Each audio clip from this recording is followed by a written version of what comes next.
All right, quarantine hair. I think everybody's got it, right? I mean, can't go outside, can't go to a barber. I'm gonna have a girlfriend just take a stab. Come on. That's a little short. Whoa. Oh, wow. These eyes, my crazy eyes, and then this at me. I'm fucking scared. Holy shit. He's absolutely hideous looking. It's a repulsive look. It's tough not to have instant nightmares looking at him. He's grotesque. I mean, no disrespect to Riggs. Like, I'm not trying to pick on looks. Your looks are your looks. But when you willingly cut your hair off and become one of the most disgusting creatures to ever walk the face of the earth, you're just going to call it how you see it. Again, no disrespect, but he is, he's vile right now. Vile looking creature.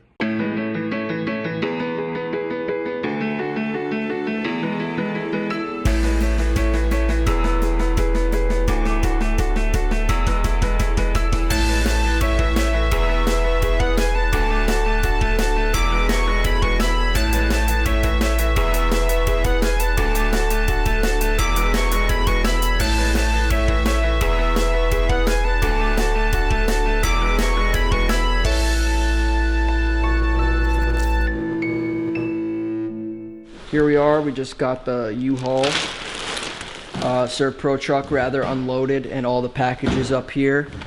Sorting out the Amazon ones. Please, at this point, only creative gifts or stuff you can't really just buy from any store. We obviously have a lot of stuff, so just try to keep it to unique, interesting, one-of-one necessity stuff, or stuff that can really help people out. So I think that should be the focus moving forward. All the Amazon packages is just like stuff you can go in any store, like you can go online and just click with one button.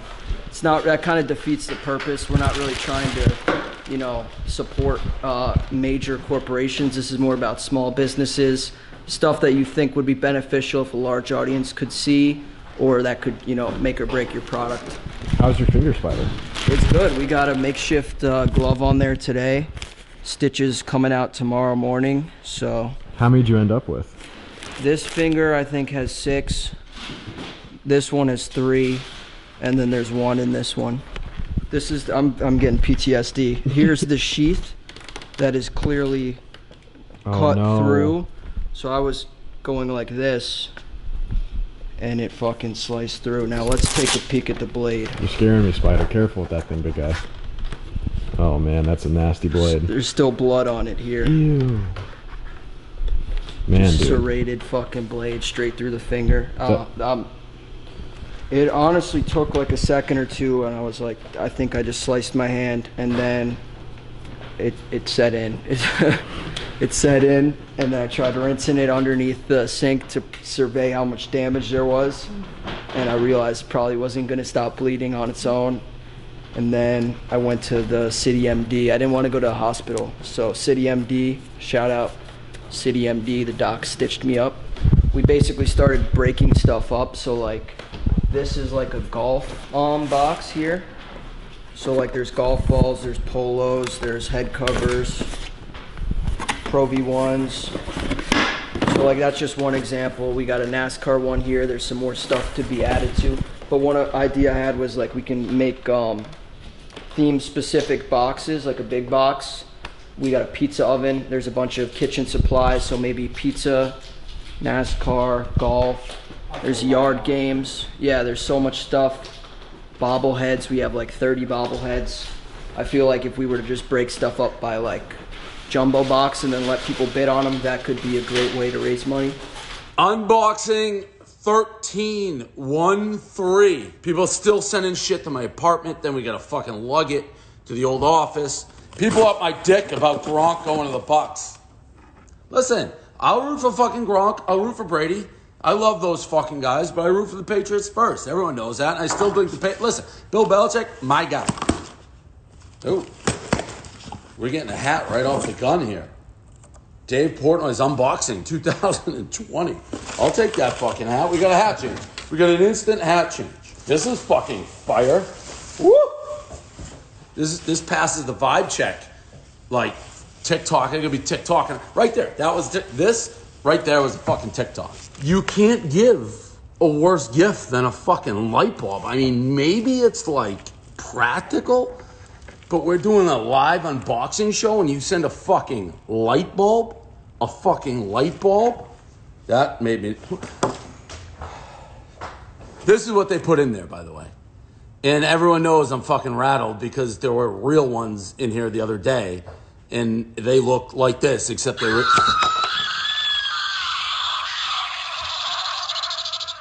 God, I have so many fucking fit checks. Wow. I didn't know they fucking still made these. 1908 candy. One bite, everybody knows rules. Make America grape again.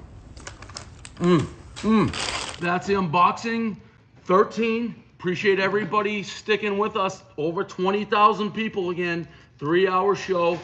I fucking appreciate it. I'll see you next time. What's going on back here, Pete? Seeing that we're gonna steal some internet. Steal some internet from where? Are you recording this? It's for Stool Scenes. Yeah, then I'm not gonna talk about it. Okay, we'll cut it there. How's your week been going since quarantine? Actually, how's the last month of quarantine gone for you? It's been fine, same old, same old. Were you drafted or did you volunteer to come in today? Volunteer, I suppose. Volunteer, okay. Well, thanks for being here, Pete. Yep. Here's what the office looks like today, guys. It's currently Wednesday. Unboxing occurred last night, and we were just cleaning up the remains. Check out, what animal is that? Do you guys know? Comment. I want to know. Coyote, bobcat. So just flattening all the cardboard, sorting stuff back here, prepping packages to go out. If you're going to send a package, make sure you send it to 15 West 27th Street, 3rd floor, New York, New York, 1001. Thanks, guys. This episode of Stool Scenes is brought to you by Cuts Clothing. Fellas, let's talk shirts for a second, shall we? Because as somebody who steals my boyfriend's shirts all the time, I think most of the basic tees in the men's game right now are absolute garbage. They either shrink or they stretch, the collars are always loose and no one looks good in those. They wrinkle, and usually the material just flat out sucks. They're not comfortable, which is why I was excited when he found Cuts Clothing, because now I can wear a shirt that's worth stealing. Not only are they incredibly soft, I swear every single dude looks absolutely fantastic in them. You can customize the collar, you can customize the fit, long sleeve, short sleeve, Henley, like I'm wearing. They've truly just changed the game in menswear, and everybody's wearing them. Professional athletes, entrepreneurs, YouTubers, every girlfriend out there is stealing them right now. So what you need to do is you need to go to cutsclothing.com/stool and you'll get 20% off your first order. And you need to order enough for yourself and whoever's going to be stealing them from you, because I can promise my boyfriend is never getting this one back. Again, that's cutclothing.com/stool, 20% off your first order. It's the only t-shirt worth wearing, I promise. This is it? Like, this is Monday morning. We got a shit ton to do this week. This like, is Barstool Chicago's office. This is driving me crazy. Like, I've never been more annoyed in my life. Why? It's, I want to say long weekend. I didn't do anything, but it's You're Monday. hungover? No, I'm not. Not at all. It's Monday. We got a shit ton How's to do. your beard going? You Zoom in on his beard. You guys tell me. Very close up. You tell me I can't see my own beard, man. It looks good. I think it looks like shit. I just filmed a lineman video, and you look like a fucking football player. I've had a lot of time to think about this while this is going on. I'm going to keep it real. I need a food item. There's a couple great ones, but none more of an iconic duo than spaghetti and meatball. I know a lot of people want to lean. It's on my list. I know a lot of people want to lean lamb and tuna fish. But as far as duos are concerned and food items are concerned, I think the strongest to me is spaghetti and meatball. Spaghetti and meatball off the board, 4th round. Spaghetti and meatballs are fucking, I mean. I'm going to go ahead and declare Carl's draft just abysmal at this point. Why? Just saying. All right, I'm going to close it down while Dave, because I want to get into this argument with Dave. In my 5th pick, is this my last round? Yep. R2-D2 and C-3PO. Yeah, that's big for the. I'm not a Star Wars, but that's big for the Star Wars. Yeah, that's a better duo than Han Solo and Chewbacca. Yeah, 100%, 100%. R2-D2 I is can't argue arguably the most important person in all the films in the entire universe, or that I should say the Star Wars universe. And the other thing is, both of them were the only characters to regularly appear in every single one of the 9 major Star Wars films. That's people a fun don't know that, and they're just like people who No. don't see Star Wars think of them as like droids or robots. They're actually major. Okay, major we get characters. it. We get it. We That's get it. good. So- No, that's. I mean. Oh, that's- Dave, go fuck yourself, you We get dumb it. motherfucker. I'm not listening to this. What's wrong? You're Why? not cutting nothing. me off. You're not cutting me off as I finish Just- the fucking draft. What's Who's wrong next? about C-3PO and R2D2? I don't just nobody. Yeah, cares let's talk Star about Wars. John Mayer pounding vodka because you're not smart enough to put together a real duo. Oh no. Let's go. We're in the jackpot.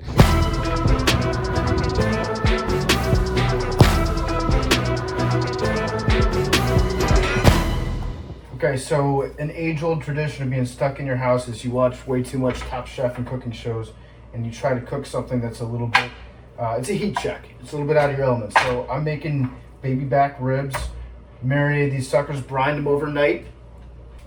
So tender. Salt water, apple cider vinegar, and some brown sugar on those suckers. They don't look like much now, but now is the most important time. Now is when we do the dry rub. Some of you guys like the wet rub out there. I'm a dry rub guy. So what we're gonna do is, the secret to making good food is you always have to be in fear of the internet roasting you for it looking like it's bland. I don't want people calling me Mayo Boy out there. So I'm gonna over season this if anything, okay?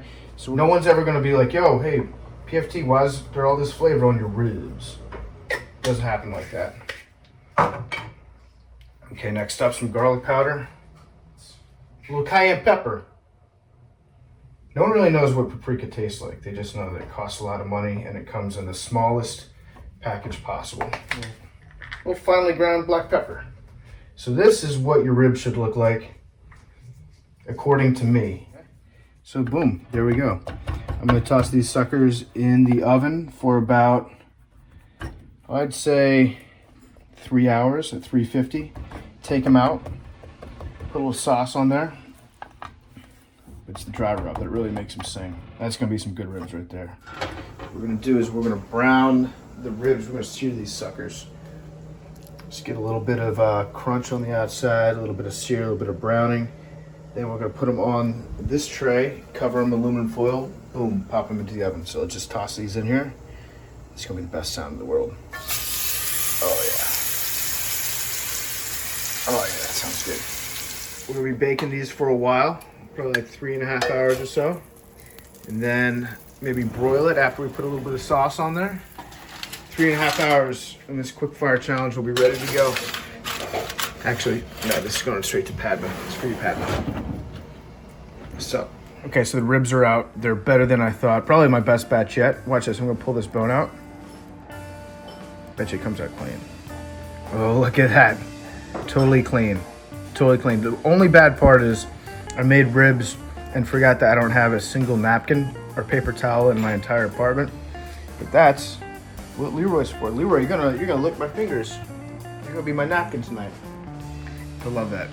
Ribs, like 4 hours in the oven, marinated, brined for about 15 hours overnight. Look at that.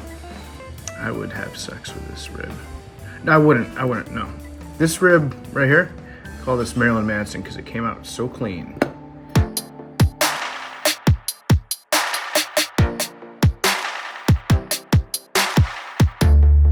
All right, I know everybody's checking in. How are the podcasts doing? What are the podcasts up to? What's Foreplay up to? Well, you know, this is me, Riggs. I'm here on my golf cart in Pinehurst, North Carolina, and this is what I've been up to. I mean, I'm heading over to Pinehurst. We're with the people. It's a nice, friendly place in Pinehurst, North Carolina. And going to fill the Daily Nine. I'm sure Sir Nick Faldo, 6-time major winner, the voice right after Jim Nantz speaks when they're covering the Masters tournament. He'll roast me, he'll shit on me, he'll say that I suck, my putting's awful, I never had any chance whatsoever, ever, never under any circumstances of being a good putter, while also simultaneously kind of trying to help me out and roast me. We've been up to a lot, man. We had Seth Flowers, the CEO of the PGA of America, on the show. We just had DeMarcus Ware, Super Bowl champ, who's a huge golf guy. He just phoned in. Hey guys, how are you? Going to a roundabout here. Yeah, be careful. That's hit you toast. But now we're driving in. This is the drive right into Pinehurst Golf Country Club. We had DeMarcus Ware, huge golf guy, called in from zoomed in from his golf simulator. We had Matthew Fitzpatrick, who's the British golfer. We get Max Homa, a major champion in online roasting. He also, won a PGA Tour, but I don't know how long. It's been great. So Foreplay, we're kicking the golf world. Daily 9, first videos, over-unders. I've lost, I think, $600 in betting, off my golf by myself, which is rare and unlikely, but I'm doing fine. I'm trying to think of the best time. Pulling into Pinehurst. It's time to shoot another Daily 9. This may have just taken you aback. You may have seen this situation going on, and that is just my playoff beard. Last year tried to grow one, and I figured now is the best time to keep it going again. Islanders are supposed to be in the playoffs right now. You may look back at the standings and say, well, Frankie, technically they were out of a playoff spot when the season ended. Well, to that, I say to you, check the winning percentages, and then they're just better than the teams ahead of them. So they would have been in. That's beside the point. What I want to show you guys is my little putting mat. Elite putting mat that I'm not getting better at golf by using. But I roll about 200 putts a night. Love it. One of these days I'll get good at golf. If I keep practicing that way, I'll get good at golf. I know I will. And here's my little setup for the podcast. And speaking of hockey and playoff beards and stuff, we had Brady Shea on the show. And in classic, I guess you want to call me form, in classic Frankie fashion, I folded and I wasn't able to stand my ground when I was confronted with having to hate on the Rangers, because he is an ex-Ranger, current Carolina Hurricane defenseman, stud hockey player, stick on the golf course, beautiful human being. But Riggsy brought up the fact that I think that Henrik Lundqvist is the most overrated goalie in the history of the NHL. What do you think about Frankie's take that, Henrik Lundqvist is basically the most overrated, player in the history of the National Hockey League? I don't have to get into this. When someone's actually in the room, he mumbles under his breath. So when I was presented with that argument with Brady Shea, it's a little bit different when you're talking to the guy's teammate, his personal friend, and when I'm ever confronted like that, I just cowered and I'm a little baby bitch. No, I think I gotta disagree with that. Interesting. Yeah, I absolutely love Hank. I mean, there's never been a guy that I don't think that works harder than him, like that I've played with. I mean, he is out there before practice every day. I mean, he's 36, 37 right now. Mm-hmm. He's out there every day, 20 minutes before work with the goalie coach, and then he must take 40 breakaways after practice, which as a goalie, that's insanely hard. I mean, those guys that's super tiring for them. So I mean, he was one of the hardest working guys I've ever been around for sure. Especially he's working harder as he gets older, which is pretty impressive. Oh yeah, because he hasn't achieved his goal that he wants for his whole life. But it's fine. I'm not gonna I'm not gonna put Brady in a bad spot here. It's one of his buddies. It's one of his ex-teammates. I don't want him to talk bad. He's got a Vezina. He's got a Vezina, sure, but whatever. It's fine. If you're going to start putting Henrik Lundqvist in this upper echelon, then you got to put Pekka Rinne and all these other guys that are doing just as good, have just as good stats over their career without winning a Stanley Cup. So it's at some point you got to put where is Crawford then? Who's won 3 Stanley Cups, and where is I don't know, any other guy that I've gone through this so much that now I can't remember the names because I see Lurch's face looking at me smirking because he's you're just doing this again because I do this every single day. But my argument always is just talking to an NHLer about I know, it's crazy. Lundqvist, and here you are with your little blogging sweatshirt on. It's come on, it's crazy. What world are we living in here? It's crazy. It's a crazy world. Trouble. You can't look into the camera. Yeah. No, because I'm gonna look over here because I just can't. Because you just can't. Got a gold medal of Vezina, and here comes Frankie Borelli biting his ankles. I like to talk behind your back when it comes down to actually getting into an argument with someone that knows what they're talking about and is just better at you in life. I'm not going to do that. I'll always lose that. I couldn't really look Brady Shea in the eyes. I couldn't really have the argument I wanted to have. And that's just what happens to me. I always talk shit behind people's back, and when it comes down to it, I can't back it up.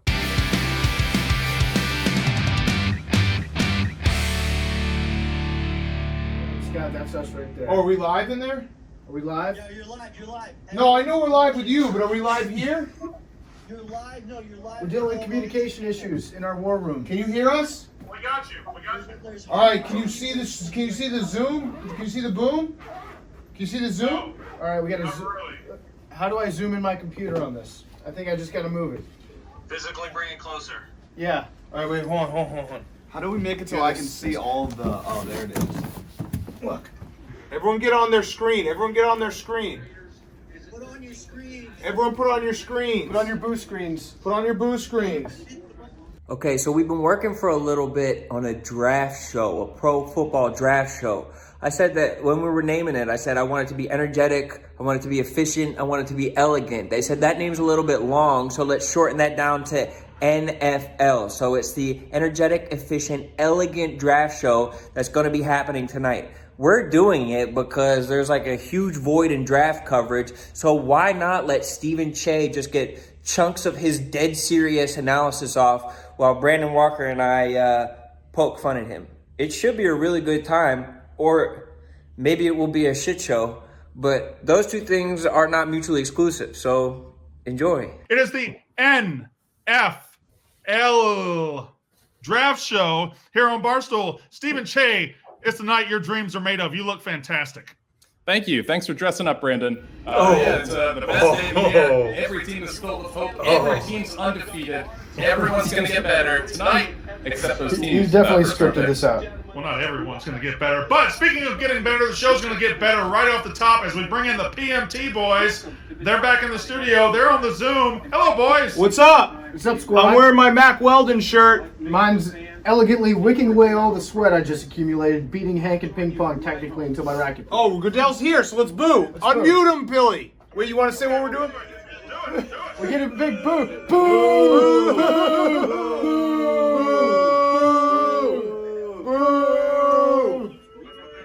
Boo! Everyone boo! It's a million people booing Goodell. Boo! This is high tech. Boo! Boo! Boo! Steven, you fucking boo! Boo, Steven! There it is. Look at how many people we got booing. We have 1 million people booing Goodell. Boo! The one thing that kept us from being a top-tier, top-notch production was a little gaffe by Stephen Che. He loves to break news, and we had a source this week. We had a couple sources, but one was telling us the picks beforehand. We talked to the source, and there was even a conversation where we said, give us whatever information you have. If it's good information, we'll take it, but honestly, bad information wouldn't even be that bad because there would be a little bit of fodder going on. Well, it seems like Stephen forgot that, and he took every piece of information that this source gave us at its face value and at their word that they were being serious. He got duped. They certainly need multiple receivers. CeeDee Lamb already has a rapport with Kyler, so I like the pick as first predicted in my mock draft. Whoa. That's wrong. That's wrong. Our guy was wrong. Steven, your insider was wrong. Oh my God, your insider was wrong. Steven, what did you bring the insider for? Your insider was wrong. Steven, your insider was wrong. And that was your pick. Graphics package, and we can never use it again. I'm gonna talk to Dave tomorrow. You're getting demoted to junior analyst. Night one of the draft is over. We got rounds 2 and 3 tonight, and 4 through 7 tomorrow. But we only had a stream for the first round. It was an awesome stream. I'll address what happened on the stream. I misreported a pick. It happened. We had a source, and he burned me on purpose, which is tough. Can't wait for all these NFL teams to get better. And the economy is booming. The job market is exploding because of the NFL draft. Thank you to the NFL for leading a draft this weekend. It certainly gives a nice distraction from the world around us. It should be a fun weekend. Go Bucks.